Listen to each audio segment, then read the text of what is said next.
Bonjour tout le monde et bienvenue dans cette nouvelle vidéo. Quand vous regardez sur Internet les meilleures façons d'apprendre une langue étrangère, vous trouvez rapidement les méthodes qui vous disent de faire de l'immersion et d'utiliser un système, un outil de flashcard pour mémoriser le plus rapidement possible les mots de vocabulaire. C'est aussi une méthode que je recommande et pourtant, je pense qu'il y a des pièges à éviter. Et aujourd'hui, on va parler de ces pièges. L'apprentissage d'une langue, ça peut se résumer avec deux axes. D'un côté, on a la différenciation entre l'apprentissage théorique et l'apprentissage naturel. L'apprentissage théorique, c'est l'apprentissage qu'on peut avoir à l'école, par exemple. On a vraiment une approche théorique de la langue, c'est-à-dire qu'on va apprendre des règles de grammaire et on va essayer de comprendre théoriquement comment la langue fonctionne pour apprendre les règles, pour pouvoir ensuite les appliquer. De l'autre côté, on a l'apprentissage naturel. L'apprentissage naturel, c'est quand un bébé, par exemple, est né et qu'il va acquérir une langue, qu'il va apprendre une langue sans même s'en rendre vraiment compte. Il va parler la langue en imitant les personnes qui sont autour de lui.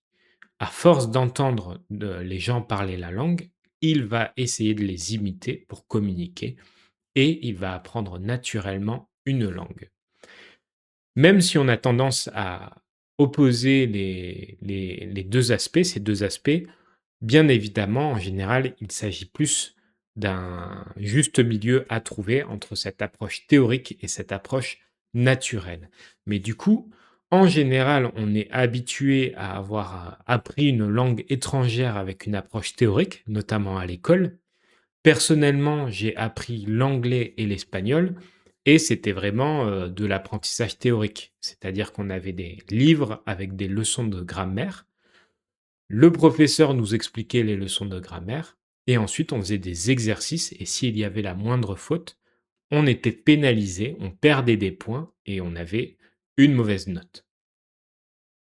Et de l'autre côté, quand vous regardez les meilleures méthodes pour apprendre une langue étrangère sur internet, sur YouTube par exemple, on vous dit: faites de l'immersion, écoutez un maximum la langue que vous apprenez, lisez aussi des livres par exemple, et essayez de mémoriser un maximum de vocabulaire grâce à cette immersion. Vous allez au fur et à mesure apprendre la langue par habitude. À force d'écouter, à force d'entendre et de répéter les mêmes mots, vous allez commencer à mémoriser et à apprendre une langue. Ça, c'est pour la première partie méthodologique et ensuite il y a, heu, j'ai noté ce point, Atomic Habits. C'est le livre, un célèbre livre de développement personnel, mais la deuxième idée, c'est de créer une routine. Faire un peu tous les jours, puisque c'est ce qui permet de vraiment progresser dans l'apprentissage d'une langue. Si vous combinez ces 2 choses, apprentissage par l'immersion et vous créez une routine pour, heu, passer un maximum de temps à apprendre la langue que vous voulez apprendre, en général, c'est efficace et ça vous permet vraiment de progresser.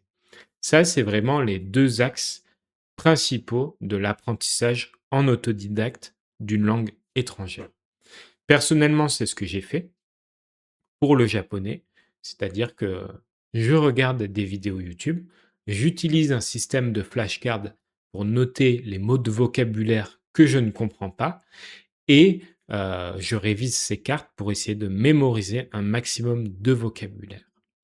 Parce que je fais beaucoup d'immersion, les structures de phrases me semblent de plus en plus naturelles et c'est ce qui me permet d'acquérir la langue d'une manière un peu naturelle. Quand j'ai besoin, je regarde la théorie, j'essaye de comprendre les règles, mais dans un premier temps, je fais surtout de l'immersion.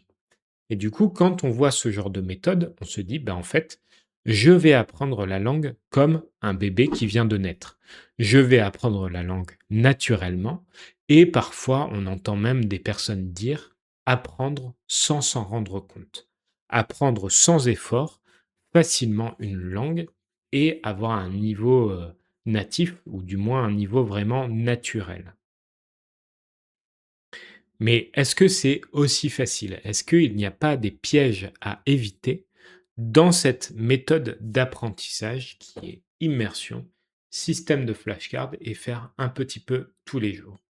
Et aujourd'hui, je voulais parler de ce sujet pour vous dire un peu les pièges que j'ai identifiés et pour faire attention à ne pas tomber dans ces pièges des flashcards.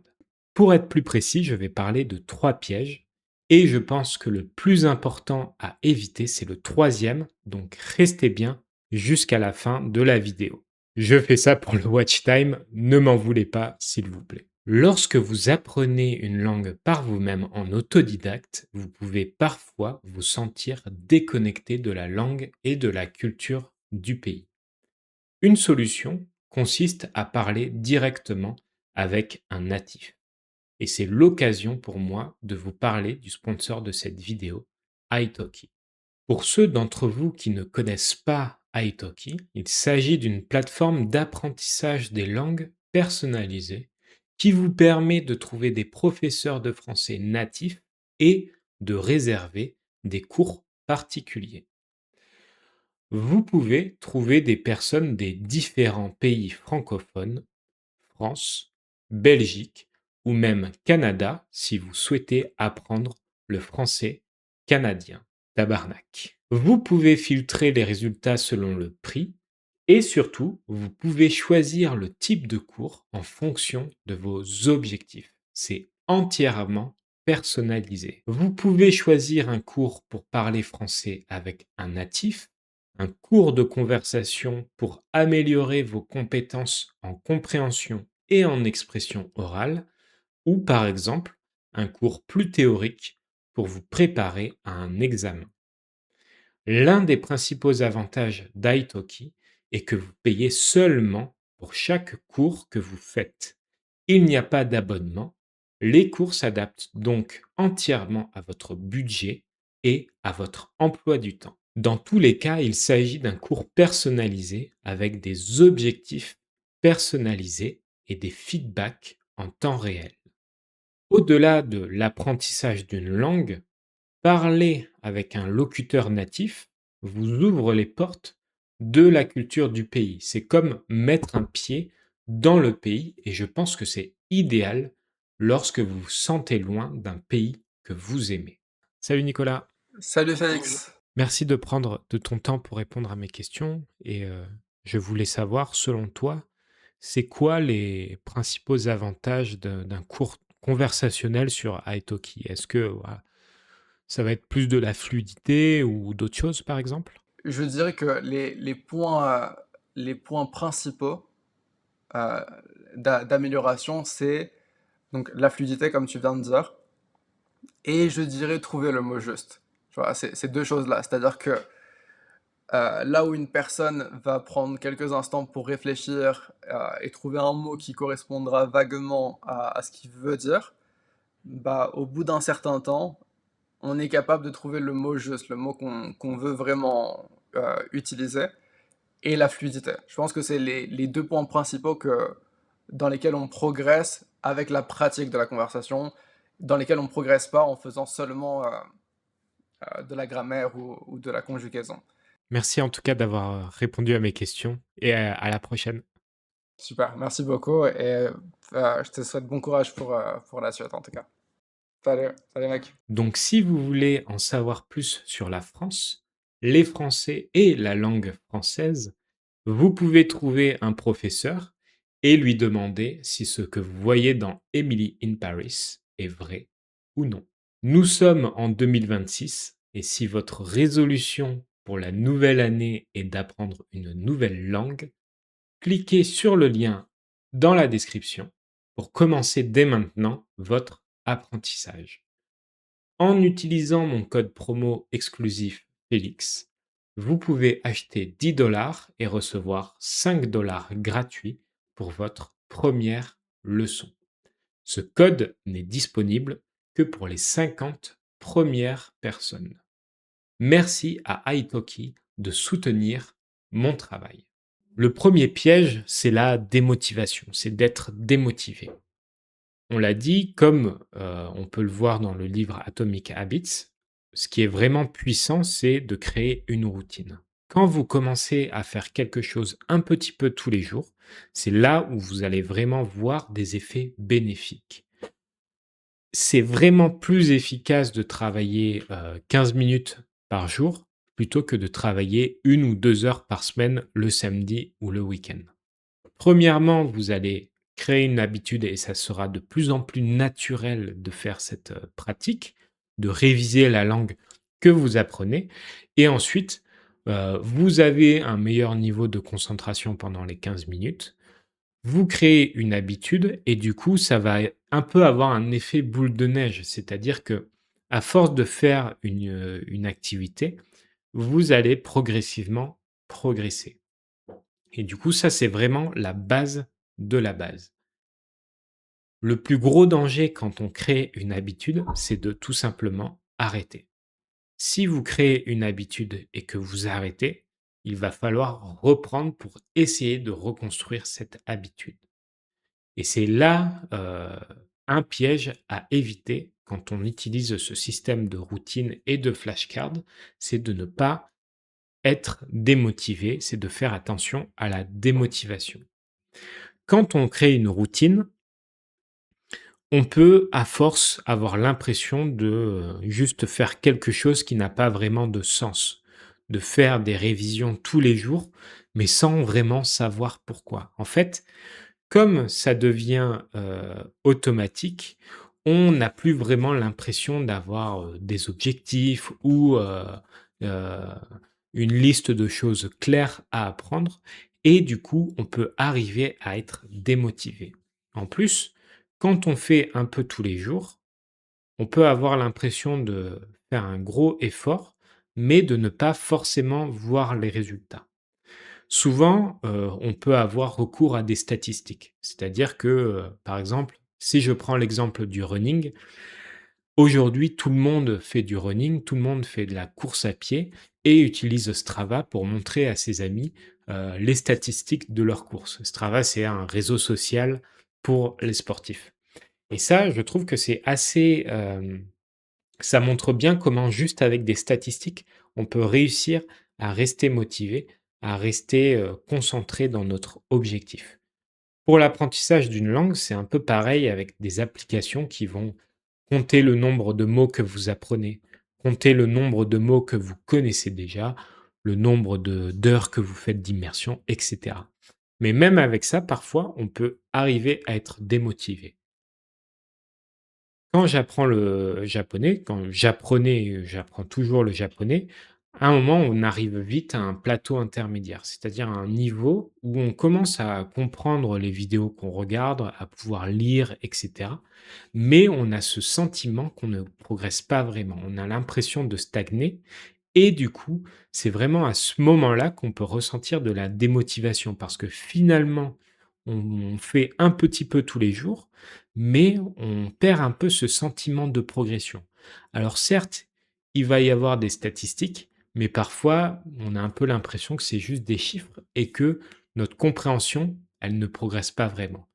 Surtout, par exemple, quand on regarde des contenus, faits pour l'apprentissage des langues, comme cette vidéo, par exemple, et qu'ensuite vous essayez de regarder un contenu natif, vous allez avoir une grosse marche de difficulté, vous allez rien comprendre à la vidéo native et à ce moment-là, vous allez peut-être être démotivé. Donc je pense que le premier piège dans cette, méthodologie d'apprendre une langue, c'est de vraiment faire attention à cette démotivation. Quand vous commencez à être démotivé, il faut commencer à réfléchir, à trouver des solutions pour se remotiver, pour avoir envie de continuer de progresser dans, l'apprentissage d'une langue. C'est un peu comme quand on court un marathon. Si on ne fait pas une course, si on court tout seul, souvent on a juste envie d'arrêter, on a envie d'arrêter de courir. Alors que quand on court avec des amis, par exemple, quand on court une course, on est motivé à continuer.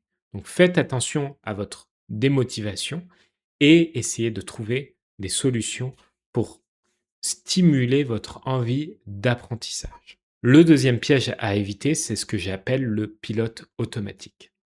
Quand vous prenez un avion long courrier, c'est-à-dire par exemple faire Paris-Tokyo, c'est un vol qui dure longtemps et du coup, en l'air, les pilotes activent le pilote automatique, le pilotage automatique, c'est-à-dire qu'ils ne touchent plus rien et l'avion continue d'avancer.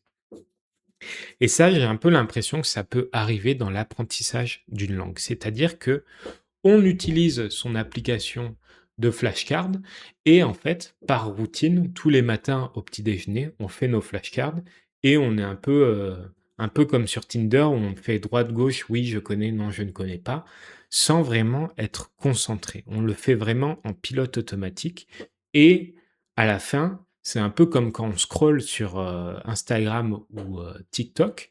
À la fin, on ne sait même plus vraiment ce qu'on vient de réviser. Alors, bien sûr, on a fait nos cartes, bien sûr, on a révisé nos mots de vocabulaire, mais sans être vraiment concentré. Et à la fin, cet exercice de mémorisation perd de son efficacité. On a une mauvaise mémorisation quand on n'est pas concentré. Ça, c'est vraiment un piège que j'ai ressenti. Alors, il y a 2 aspects. La première, c'est que forcément, parfois, on a moins envie de faire ces révisions et c'est OK de le faire un peu rapidement, sans être vraiment à 100. Ça, c'est tout à fait OK, en sachant que le principal, c'est de garder cette habitude. Mais ensuite, il faut quand même arriver à un moment où on se pose cette question qui est de: «Est-ce que là, j'ai un apprentissage efficace? Si oui, tant mieux. Sinon, comment est-ce que je fais pour essayer de restimuler ma mémorisation pour éviter de faire des révisions inutiles?» Ça, c'est pareil quand vous voyez le même mot revenir plusieurs fois dans le mois. Quand parfois on peut avoir un mot qui est très difficile à mémoriser et quand vous voyez une carte pour la énième fois, là, ça vaut le coup de se poser et de se dire: «Attends, je vais essayer de mieux la mémoriser», de prendre un peu le temps pour essayer de mieux la mémoriser une bonne fois pour toutes. Et du coup, ça, le pilote automatique, il faut faire attention à ce piège. Le dernier piège à éviter, je pense que c'est la répartition entre le temps d'immersion et le temps de revue des cartes. Quand on fait ce système, du coup, dans notre routine, elle s'organise autour de 2 choses. L'immersion, regarder du contenu, des vidéos YouTube, des podcasts, et cetera, et la revue des cartes. On regarde des vidéos, on crée des cartes à partir des mots de vocabulaire qu'on ne comprend pas, et ensuite on revoit nos cartes pour essayer de mémoriser les nouveaux mots de vocabulaire. Et là, c'est un piège dans lequel je suis tombé, c'est de finir par faire pratiquement que de la revue de cartes. Le plus important, c'est le temps qu'on passe en immersion. Et ça, c'est vraiment le plus important. Il est toujours primordial de passer plus de temps à regarder du contenu, à écouter la langue, plutôt que de faire des revues de cartes. Tout simplement parce que quand on revoit des cartes, on revoit des bouts de phrases, on revoit des mots en particulier, mais on n'a pas un peu la chanson, globale dans la tête, la langue dans sa totalité et du coup, ça peut parfois avoir un impact négatif sur notre apprentissage. Il est vraiment primordial de faire attention à ce que cette répartition du temps entre l'immersion et la revue des cartes ne soit pas trop déséquilibrée. Quand on crée trop de cartes, quand on revoit trop de cartes, ça peut avoir tendance à s'empiler. On peut avoir beaucoup de cartes à réviser et on finit par, si on veut passer 1 heure par jour euh, pour travailler notre langue, on peut finir par revoir des cartes pendant 40 minutes et faire de l'immersion seulement pendant 20 minutes. C'est vraiment important de passer plus de temps à faire de l'immersion plutôt qu'à revoir des cartes. Pour ça, il y a plusieurs choses à faire. Vous pouvez mettre en pause vos cartes, vos nouvelles cartes à apprendre pendant quelques jours pour vous laisser le temps de faire diminuer votre paquet de cartes. Et il faut aussi faire attention à quand on fait de l'immersion, à ne pas vouloir créer trop de cartes. Parfois, dès qu'il y a un mot qu'on ne comprend pas, on veut faire une carte. Parfois, il y a une phrase où on ne va pas comprendre 3 mots, on va faire 3 cartes. Et ça, en fait, ça va créer une pile de cartes trop importante alors que ce n'est pas vraiment nécessaire. Quand vous regardez une vidéo YouTube, il faut vous poser la question, est-ce que ce mot est vraiment important? Est-ce que il est important dans cette vidéo au point que je fasse une carte? Souvent, quand vous regardez une vidéo et qu'il y a un mot important que vous ne comprenez pas, vous allez créer une carte et vous allez avoir plus de facilité à la mémoriser parce que vous allez vous souvenir de cette vidéo et vous allez vous dire: «Ah oui, c'est le mot qui me manquait pour comprendre la vidéo. C'était le mot important» et vous allez pouvoir le mémoriser plus facilement. Quand c'est des mots dans des phrases qui ne sont pas vraiment importantes, vous allez créer des cartes, mais vous n'allez même pas vous souvenir de quelle vidéo, ça vient et cetera et du coup, dans ces moments-là, quand vous créez des cartes avec des mots qui ne sont pas vraiment importants, vous allez avoir du mal à, les mémoriser. Et ça, parfois, vous allez avoir une vidéo où un mot ne va pas être important, mais dans une autre vidéo, il va l'être. Ça va dépendre du contexte, bien évidemment. Mais du coup, il faut vraiment faire attention à cet équilibre entre le temps que vous passez en immersion et la revue des cartes. Et donc voilà, c'était les 3 pièges que je pense qui sont les plus courants quand on fait ce genre de routine et qu'on utilise des flashcards et je pense qu'il faut faire attention. C'est une méthode efficace et pratique. Quand on crée une routine, on n'a même plus l'impression vraiment de réviser. Donc c'est vraiment très efficace pour progresser.